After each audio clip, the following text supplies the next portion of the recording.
12 अगस्त को सावन का चौथा सोमवार। किन राशियों को शिव से मिलेगा धन संपदा का वरदान? किन राशियों को शिव से मिलेगा इच्छा पूर्ति का वरदान? किन राशियों को शिव से मिलेगा तरक्की का वरदान?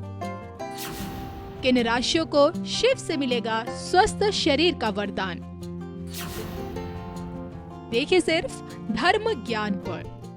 धर्म ज्ञान के दर्शकों का स्वागत है। मैं हूं आपके साथ कविता राणा। हमारे साथ है राजपुरोहित मधुर जी। मधुर जी, स्वागत है आपका। सादर नमस्कार। सावन की बेला की शुरुआत हो चुकी है। जी हाँ, सावन के सोमवार यानी कि 22 जुलाई से आरंभ हो चुके हैं। और सबसे दिलचस्प बात यह है कि अब की बार 5 सोमवार से सावन में आ रहे हैं और सावन की शुरुआत और समापन दोनों सोमवार के दिन से। आज जो कि हम बात करने वाले हैं कि सावन का जो चौथा सोमवार है यानी कि आपका 12 अगस्त, इस खास मौके पर भगवान शिव से धन संपदा का वरदान पाने के लिए राशि अनुसार आपको क्या उपाय करना बहुत ज़्यादा ज़रूरी है, इसी पर आज हम चर्चा करेंगे। तो सबसे पहले मैं आपसे जानना चाहूँगी कि सावन का यही चौथा सोमवार खास क्यों है? विशेष रूप से चौथी राशि कर्क होती है कविता जी, और कर्क राशि का स्वामी चंद्रमा होता है।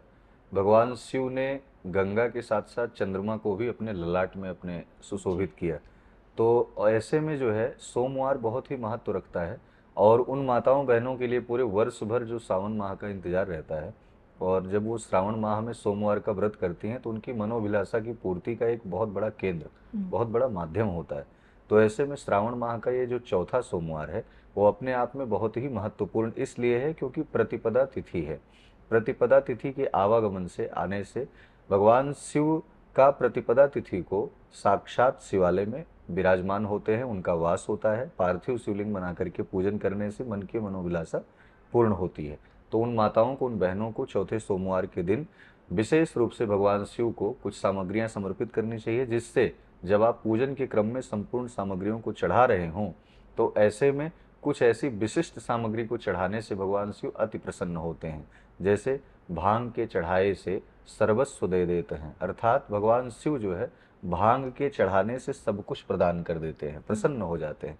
तो ऐसे ही 12 राशियों के जातकों के लिए कुछ उचित सामग्रियां हैं जिनको चढ़ाने से चौथे सोमवार का अर्थात 12 अगस्त की प्रतिपदा तिथि को जो चौथा सोमवार है उसका संपूर्ण फल आपको प्राप्त हो। जी, गौर करने वाली बात यह है कि आज का ये जो वीडियो है पूरा का पूरा वो बेसिकली धन संपदा पर फोकस है, क्योंकि देखिए धन दौलत भौतिक सुख साधनों की चाह हर किसी के मन में होती है और यही ख्वाहिशें किस प्रकार भगवान शिव की कृपा से आपकी पूर्ण हो सकती है, क्या उपाय करने से राशि अनुसार हम जानेंगे। सबसे पहले बात करेंगे मेष राशि की। मेष राशि के जातक भगवान शिव को चौथे सोमवार के दिन सफेद तिल चढ़ाएं। सफेद तिल चढ़ाने से साक्षात लक्ष्मी का स्वरूप सफेद तिल माना जाता है। भगवान शिव स्वयं में प्रसन्न होंगे। प्रतिपदा तिथि के दिन भगवान शिव को सफेद तिल श्रावण माह में अगर अर्पित किया जाता है तो आपके घर में लक्ष्मी की स्थिरता, धन संपदा आदि सदैव बनी रहती है। जी, वृषभ राशि के लिए। वृषभ राशि के जातक, जहाँ कहा गया है कि अन्नपूर्णा को साक्षात अन्न को अन्नपूर्णा कहा गया है, ऐसे में चावल अक्षत के रूप में भगवान शिव को जो आप चावल समर्पित करने जाते हैं वो टूटा ना हो, वो कच्चा चावल हो, अर्थात पकाया ना गया हो। बहुत सारे लोग पके चावल को चढ़ा देते हैं। तो यदि चावल बिना खंडित, बिना टूटा हुआ चावल भगवान शिव को समर्पित किया जाएगा तो आपके घर में, वृषभ राशि के जातकों के घर में लक्ष्मी की स्थिरता तो रहेगी ही रहेगी, वर्ष भर अन्नपूर्णा की कृपा भी बनी रहेगी। मिथुन के लिए। मिथुन राशि के जातक भगवान शिव की उपासना करते हैं। चौथे सोमवार के दिन भगवान शिव को रक्षा सूत्र के रूप में, कलावा के रूप में यदि वस्त्र समर्पित करते हैं तो कलावा का ही दान करें। अगर आप भगवान शिव को वस्त्र चढ़ाना चाहते हैं, वो पीत हो, श्वेत हो या किसी भी कलर का वस्त्र हो, तो चढ़ाने के बाद किसी गरीब ब्राह्मण को या फिर किसी मंदिर में या किसी जरूरतमंद व्यक्ति को अगर आप उस वस्त्र को दान करते हैं तो आपके घर में सुख संपदा आदि लक्ष्मी की स्थिरता बनी रहेगी। चलिए इसी के साथ आगे बढ़ते बात करेंगे कर्क के बारे में। कर्क राशि का स्वामी जैसा कि स्वयं चंद्रमा है और चंद्रमा के दिन चंद्रवासर की ही पूजा हो रही है, अर्थात सोमवार की पूजा हो रही है। तो ऐसे में भगवान शिव को सोमवार के दिन प्रसन्न करने के लिए कर्क राशि के जातकों को भगवान शिव को मेवे की खीर बना करके भोग लगाना चाहिए। अब रही बात दान क्या करना है, तो आप आज के दिन चौथे सोमवार के दिन पंचमेवे का अगर दान करेंगे तो पंचमेवा के दान करने से लक्ष्मी में वृद्धि होगी, बढ़ोतरी होगी, स्थिरता होगी आदि तमाम ऐसी परिस्थितियां होंगी जो कि अनुकूलता की तरफ सिद्ध साबित होंगी। जी। कर्क के साथ सिंह राशि कैसे धन संपदा का वरदान पाए? विशेष रूप से सिंह राशि के जातक भगवान शिव को प्रसन्न करने के लिए गंगा जल चढ़ाएं सोमवार के दिन, और सोमवार चौथे सोमवार को जब आप गंगा जल चढ़ाएंगे तो भगवान शिव अति प्रसन्न होंगे ही होंगे। लेकिन आपको विशेष रूप से दान करना है। दान क्या करना है? किसी जरूरतमंद व्यक्ति को जल, अर्थात जैसे जल का प्याऊ लगाया जाता है ऐसे ही जल का दान करें। कहीं भी आप जैसे कांवड़ यात्रा वाले हैं या किसी जरूरतमंद व्यक्ति को आप अपना जल दान करेंगे तो उससे आपके जीवन में लक्ष्मी की स्थिरता होगी, सौभाग्यशाली क्षण आपके जीवन में आएगा। आपका सौभाग्य, आपकी संतति सदैव कहीं न कहीं एक चिरंजीवी वरदान प्राप्त करेगी। जी। कन्या राशि। कन्या राशि के जातक, कन्या राशि का स्वामी जहाँ तक जैसे बुध माना जाता है, तो ऐसे में भगवान शिव को प्रसन्न करने के लिए कन्या राशि के जातकों को क्या करना चाहिए? आप जब भगवान शिव का पूजन कर रहे हो चौथे सोमवार के दिन, तो उस समय सामग्रियों के साथ साथ दक्षिणा चढ़ाना विशेषकर ना भूलें। जब आप भगवान शिव को दक्षिणा चढ़ा करके प्रसन्न करें, तत्पश्चात आप मंदिर में वहाँ आचार्य, ब्राह्मण, संत, महात्मा, पुरोहित को भी दक्षिणा दान करके प्रणाम करें। किसी जरूरतमंद व्यक्ति को भी दक्षिणा दान करके प्रणाम किया जा सकता है। इससे लक्ष्मी में वृद्धि होगी, अर्थात आपके अन्याय के द्वारा लाई गई जो भी लक्ष्मी है, या झूठ बोल करके या प्रपंचों आदि से, या फिर कह सकते हैं कि पैतृक लक्ष्मी जो प्राप्त होती हैं, उन सब में शुद्धता देखी जा सकती है। तुला राशि। तुला राशि के जातक भगवान शिव की उपासना करने के लिए जब आप मंदिर में, देवालय में जाएं, संपूर्ण सामग्रियों को चढ़ाने के बाद भगवान शिव को रुद्राक्ष समर्पित करें, या आप रुद्राक्ष माला पे जो जप करते हैं वो भगवान शिव के शिवलिंग में स्पर्श करा के अपने घर फिर लेकर के आए।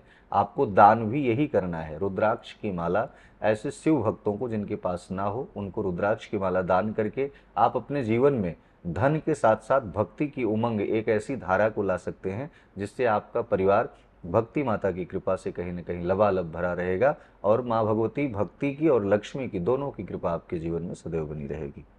चलिए, इसी के साथ आप वृश्चिक के बारे में जानेंगे। वृश्चिक राशि के जातक भगवान शिव की उपासना करने जा रहे हैं तो खास करके आसन पर बैठ करके ही पूजन करें। वैसे तो पूजन आसन पर ही होता है, सबको करना चाहिए, लेकिन वृश्चिक राशि के जातकों को आसन पर विराजमान होकर के भगवान शिव को बिल्वपत्र चढ़ाना चाहिए, जिससे कि आपको चौथे सोमवार के दिन विशेष रूप से लाभ हो, खास करके लक्ष्मी में वृद्धि हो। अब आपको दान क्या करना है? आपको मंदिर में आसन दान करना है।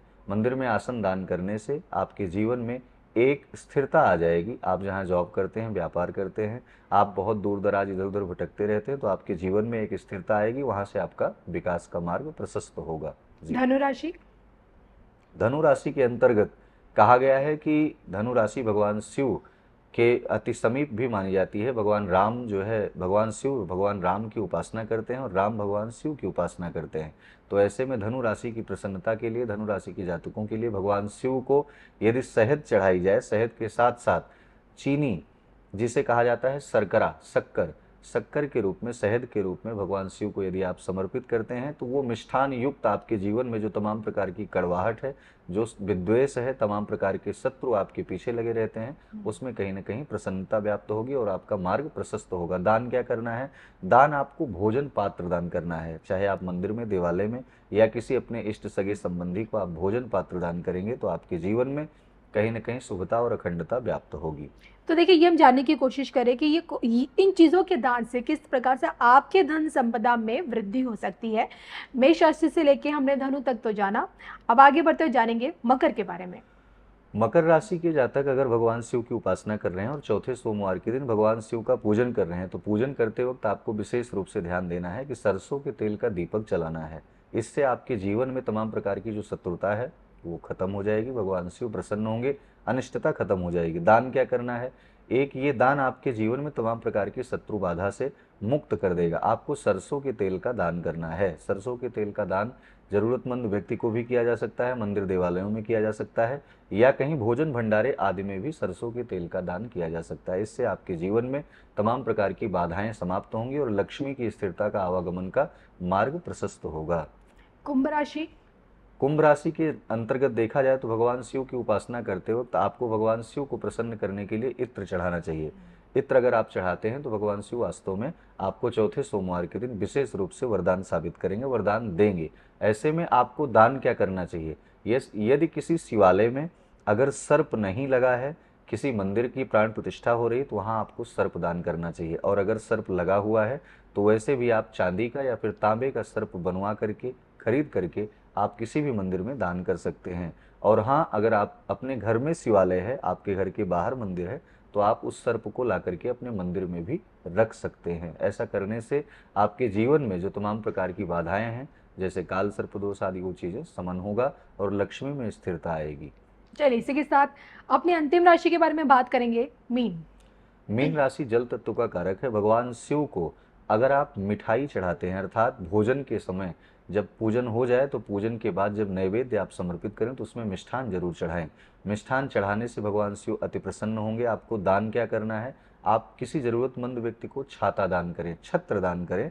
छत्र दान करने से जिस प्रकार से उस व्यक्ति को छाया प्राप्त होगी, ठीक वैसे ही आपके जीवन में अगर आपका अपना मकान ना हो या फिर आप दूर दराज तमाम जगह ऐसी नौकरी करते हो और वो दूर पोस्टेड हो, तो आप अपने घर के नज़दीक या अपना स्वयं का घर बना करके वहाँ आप रहना सुंदर सा सौभाग्य प्राप्त कर सकते हैं और लक्ष्मी की वृद्धि भी हो सकती है, लक्ष्मी की प्राप्ति भी हो सकती है। तो ऐसे में आपको छत्र अर्थात छाता दान करना चाहिए। जी चलिए, तो उम्मीद करती हूँ कि राजपुरोहित मधुर जी द्वारा दी गई यही जानकारी आप लोगों के लिए उपयोगी साबित हो। वीडियो पर कमेंट करना भूलिएगा मत। और इसी के साथ मुझे और राजपुरोहित जी को दोनों को दीजिए इजाजत। नमस्कार। नमस्कार।